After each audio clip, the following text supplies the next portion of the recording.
D'où vient le mot écoterrorisme ? Bien avant qu'il ne soit importé en France, il faut remonter à plus de 40 ans pour en trouver la trace. Dans les forêts du nord-ouest américain, au début des années 80, des militants écolos sabotent des centrales électriques ou des installations pétrolières.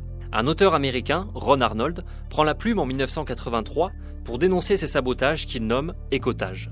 Anti-écologiste, pour la dérégulation de l'économie, Arnold qualifie ces actions d'éco-terroristes.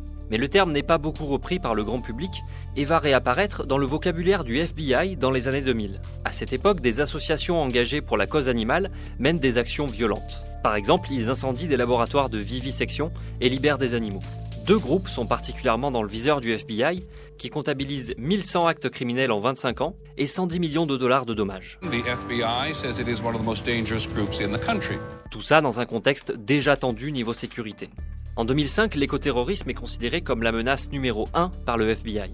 Le terme est surtout utilisé par les renseignements, repris par certains politiques, sans faire l'unanimité. En revanche, ça a été controversé dès le début, c'est-à-dire quand le terme écoterroriste est arrivé, par exemple Barack Obama avait questionné la catégorie parce qu'il sentait que ça allait être aussi une manière, je dirais, de limiter certaines formes militantes et de certaines formes d'engagement et que pour lui, d'accord, c'était radical, mais ça ne relevait pas du terrorisme. La France est relativement épargnée par ce type d'action violente et le terme d'écoterrorisme s'impose dans le débat public bien plus tard, en octobre 2022, après les manifestations contre le projet de méga-bassine à Sainte-Soline.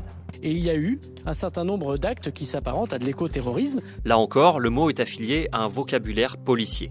J'ai lu qu'effectivement en France, dans un certain nombre de revues de sécurité intérieure, le terme d'écoterrorisme est arrivé sous la plume d'un certain nombre d'auteurs. Ce sont des cadrages, on va dire, qui viennent soit du ministère de l'Intérieur, soit du renseignement, soit de la police. Contrairement à l'infraction de terrorisme définie par l'article 421.1 du Code pénal, l'écoterrorisme n'est pas une notion juridique. Certains notent que pour les militants écolos dans leur ensemble, pas seulement les plus radicaux, la portée du mot a plusieurs conséquences négatives. D'une part, c'est de justifier, voire d'encourager la violence qui peut être exercée contre ces militants environnementaux. France Nature Environnement avait recensé plus de 50 faits de violence ou d'intimidation envers ces militants depuis 2016. Et la deuxième conséquence, c'est de justifier également une répression policière et judiciaire par l'utilisation de ce qu'on appelle les techniques spéciales de renseignement, qui peuvent être des écoutes téléphoniques, l'aspiration de données à distance sur des téléphones portables.